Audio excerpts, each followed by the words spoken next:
పరాయి మగవాడితో ఎంతవరకు ఉండాలో అంతవరకే ఉండాలి. పొలం పని చేసే ఆడవారికి తెలుస్తుంది కానీ పిహెచ్డీలు డిహెచ్డీలు చేసే ఆడవారికి తెలియట్లేదు. పూసుకొని రాసుకోవడం, తిరగడాలు, ఈ ఏదో ప్యాషన్ అని పేరు చెప్పుకుంటూ తిరగడాలు, ఇది ఎంతవరకు కరెక్ట్?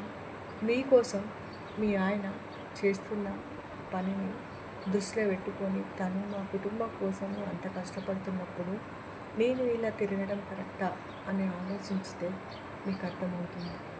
అందుకోసమే కల్చర్ని తప్పు పట్టకుండా కల్చర్ దారిలో ఏదో కల్చరు మీకేం తెలుసు పాతకాలం నాటి మనుషులు అని చెప్పుకుంటూ తిరుగుతురు, కానీ ఇది కల్చర్ అన్నారు, అది తెగింపు అంటారు. అందుకోసమే ఆడవాళ్ళు అనుకువగా ఉండాలి. మన భర్త గురించి, పిల్లల గురించి, మన కుటుంబం గురించి ఆలోచించాలి. ఇది నేను చెప్పిన మెసేజ్ అందరి కోసం కాదండి, కొంతమంది కోసమే, అలా తిరిగే వాళ్ళ కోసమే. దయచేసి మీరు కూడా ఆడవారే కదా ఇలా చెప్తుండ్రా ఏంది అని అనుకోకండి. అందరి కోసం కాదు, కొందరి కోసమే. నమస్తే అండి.